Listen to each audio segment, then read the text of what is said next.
Up next is Minnesota head coach Jerry Kill of the Legends Division.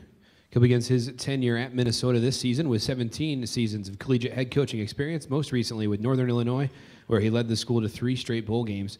The Golden Gophers returned 15 starters from last season's squad, including 8 on defense. Go ahead and open with an opening statement, and then we'll take questions. Thank you. Appreciate the opportunity to be here today. It's been a long journey for us coming in and taking the job in December. I feel like somebody's asking me today is, hey, Coach, are you ready for the season? I said, I feel like I've already been through one. And I think anytime you go in and take a program over, there's a lot of things that you have to do. But I think we've made some progress. I think probably the thing that's helped us the most is that I've had a coaching staff that's been with me a long time. I think I was talking to Andy, our sports information director, and we were visiting a little bit, and I think that, we're one of the top 6 in the country that's had a staff together for the longest period of time. And I think when you take a new job over and you're going into a new place, having people that are familiar with what you're doing, it helps us get maybe started a little quicker. And I've done this 2 or 3 different times. Of course, now we're in the Big Ten trying to do it, and we're excited about that. I think anytime you have transition, and when you go through that period, right or wrong, it's a different way of doing things. And, we've come in and talked to our young people about this is what we'd like for you to do and what we expect. And I think they have tried to do that through spring ball. I thought spring ball from day 1 to day 15, I thought we got better. This summer, we'll see. We start 2-a-day camp like everybody else does. I know that all coaches throughout the country feel great right now because we all have not lost any football games, and we're all undefeated. But at the end of the day, you can get into predictions and things of that nature and where you're at and so forth. But there's a lot of things you can't control in the game of football. That's why it makes it such a great game. And, none of us know who's going to stay healthy, who has the depth, the injuries, and et cetera. So we look forward to the challenge. We know we have one ahead of us, and I think our kids are looking forward to it. And the most important thing, I'm just looking forward to being a ball coach and getting out on the field and being around the kids, because that's why you're in the profession. So with that, I'll take on any questions or anything that I can answer. Take our first question down here, stage right. Hello. Hi, Coach. When you announced that Foreman signed with you last month, you said you wanted more competition in the quarterback. What competition are you expecting come summer, and what are you looking at going into the fall in that position? Well, I think right now, I think that going through spring ball and the guy that's no questionably, without a doubt, the most gifted athlete on our team is Marquise, and he did a great job in the spring. But I think as a head coach, and you look at the NFL over the last few days in transitions, you have to have 2 quarterbacks that can play, because you never know when somebody's going to get injured. We bring a little bit different style of offense, so to speak, to where we have run the quarterback in the past some, and you worry about injuries and those kind of things. So I think right now we feel good about our number 1 quarterback. I think we need competition all the time. I think that's why the great teams are great, because there is competition. We don't have as much depth right now, so we need to find somebody that's going to push Marquise and find out who that number 2 person is. We're going to go stage left here first, and then another one on stage right. Coach, you talked about how special of an athlete Marquise is. How valuable is he to this team? And also, do you expect to maybe use him as a wide receiver like he did the past 2 seasons? Marquise will certainly keep him at quarterback. I think that's the toughest thing. It's kind of scary, and with Adam Weber being at quarterback and was an outstanding quarterback, if Marquise would have had a lot of quarterback reps, I think it'd be scary where he's at right now, because he's so athletically gifted. But our thing with Marquise right now is we'll keep him at quarterback. That's what he wants to do, and that's what we need him to do. I think our biggest concern is utilizing a young man, and certainly in college football, I don't think people understand. He throws the ball. I remember recruiting Marquise out of high school. We weren't in it very long because we were at Northern Illinois and we weren't going to get him. But he throws the ball very well, much better than what people understand. So I think our big key is how we are going to utilize his talents at quarterback. And I think that will be the key of what we have to do during two-a-day camp to make sure that we can keep him healthy, but also be able to utilize his talents. Next question here, stage right in the middle. Coach, what do you hear from Coach Klein about how guys are developing physically over the summer? And can you just talk about the importance of guys being in the best shape possible, given this is your first year and you open at USC and everything else? Well, I think the big thing is, and with Coach Klein, is that we actually live in the same complex together and so forth. And I know if he's upset, we've been together for 17 years, I believe, and I would know if things weren't going well, he'd be frustrated. And I think he feels good about how things have gone and so forth. We'll know a lot more during two-a-day camp, because then I will get to be able chance to evaluate and see how they've done. I think the biggest thing about summer conditioning, strength training, and things of that nature, that helps you stay healthy. We have been fortunate where we have been, and we've taken programs over. Maybe the number one problem at those programs has been health and not being able to stay healthy through a season. And it's certainly going through our schedule and then playing in the Big Ten, that strength training is about staying healthy. And so we had our work cut out for us, like everybody does. And we've got to find a way to stay healthy. And Coach Klein has done a great job of taking the kids that we've been at before, and we've stayed pretty healthy, and that's why we've been successful. So I think to this point, I think things have gone well, but we'll know a lot more when we get into two-a-day camp and when we start practicing the pace that we would like to practice, if the young people can keep up and we can stay healthy during camp. I think that was a concern during spring ball. We were beat up at receiver, and I don't think we were where we needed to be. But in fairness to the kids, there was a long period of time for not knowing who the head coach was going to be, so they probably hadn't conditioned as well. So we had some work to catch up. Next question is in the back, far right. Coach, you had some success at Northern Illinois against a couple of the Big Ten members. How does that ease your transition over to Minnesota and coaching against the Big Ten full time? Well, I think it's a little bit different because you look at our conference and how difficult it is, and University of Nebraska coming in, you have to play those games week in and week out. When you're at a mid-major, you're taking a one, you may play 2 or 3, and that's a huge game when you play them.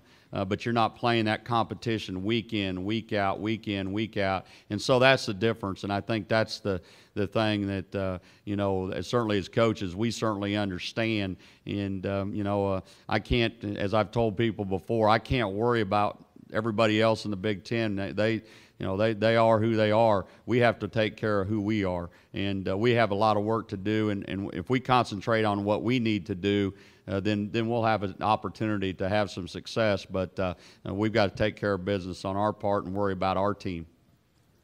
Next question is over on the aisle on our right. Coach Gill, are you concerned about the departure of leading rusher Eskridge from last season, and how will that affect what you want to do on offense this season? Well, I think that, in a situation like that, anytime you lose some depth at a position, you're always concerned. But we feel good, to be honest with you, at tailback. I feel very good about our position and where we're at tailback right now. I'm more concerned in some other areas. But at that position, I feel good about going into camp, and I feel like we'll be in good shape there.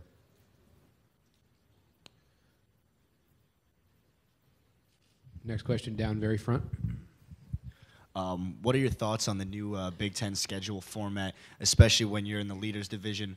One of your big-time rivals, Wisconsin, is actually, you're in the Legend Division, is in the Leaders Division, even though you do have a cross-division matchup with them guaranteed every year.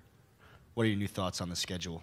Well, that's one thing I've learned a long time ago, is that I don't control all those kind of things. And our schedule before we get the Big Ten, we have some input in. I think that's important. But once we get into the Big Ten schedule, you're going to play who you're supposed to play. And I think that's the great thing. There's nobody on that schedule anywhere in the Big Ten, whatever area that you're in, you're going to play somebody that's got a chance to beat you every week, or you can beat them. So I think that's the beauty of being in the Big Ten. I don't worry about so much who we're going to play. I'm more concerned about how we're going to play.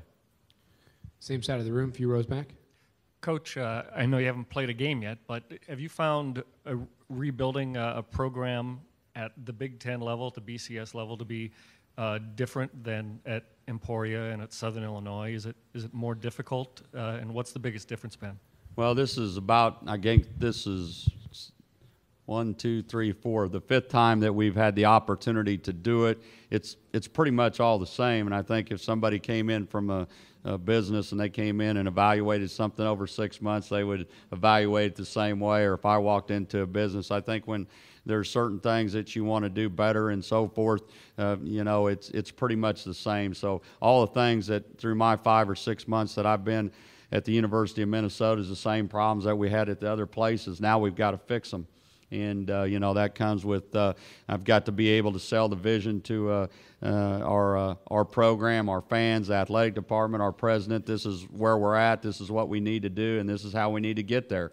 And all those things won't happen overnight, but I certainly have a vision. I've shared that with our athletic director, what we need to do and where we need to go, and that's where I want to go. And if we do those kind of things, we'll have a chance to be very successful in the Big Ten. But those are the things that we need to do.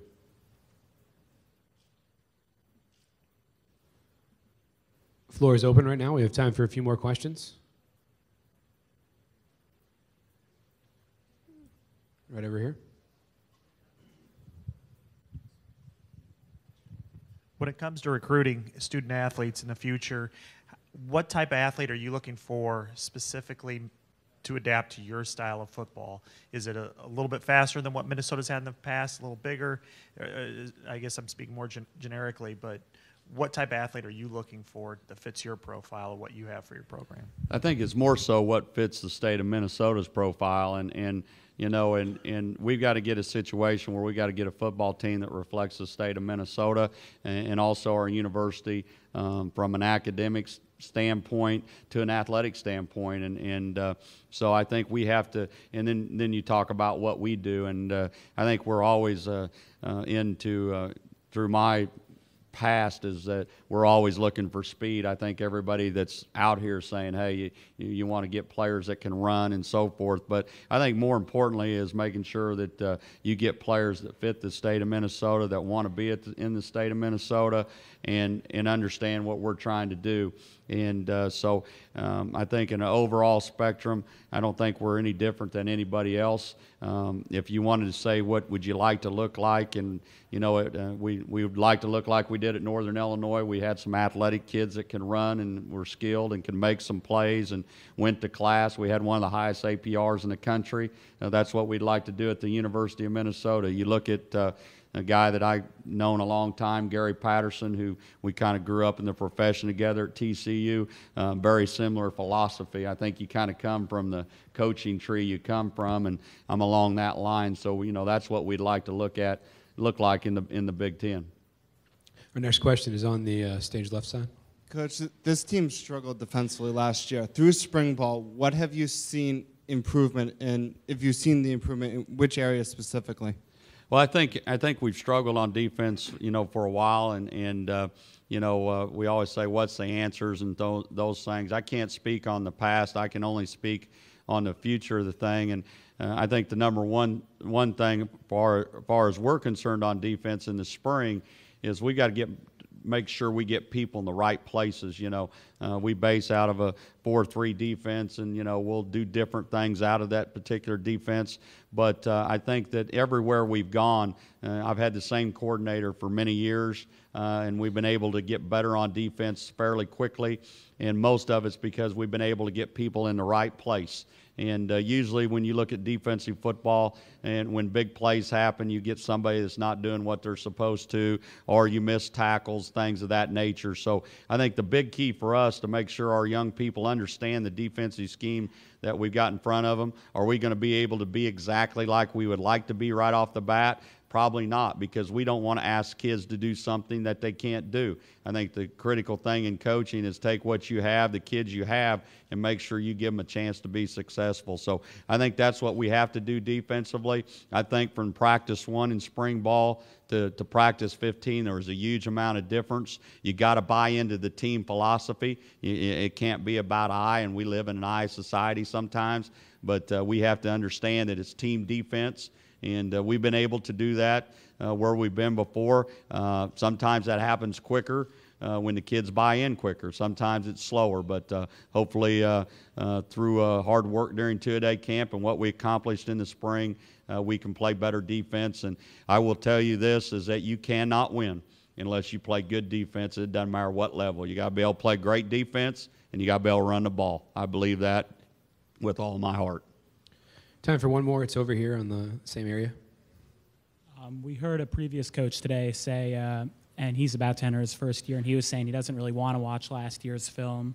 Instead, he'd like to just move on and come into the present. What's your attitude entering a new program? Do you want to watch all of last year's games? Do you want to, study that film, or is your approach, let's just move into the future and not worry about last year? I think each job's different and each program's different when you come in. As far as me coming to the University of Minnesota, we had played them, so I knew quite a bit about it at the beginning and watched a lot of film anyway. And have I gone back and looked at some things? Yes, I've gone back through the history of University of Minnesota all the way back to the 60s. When we're doing what we're trying to do, I've talked to Coach Mason, I've talked to Coach Brewster, I've talked to Coach Holtz.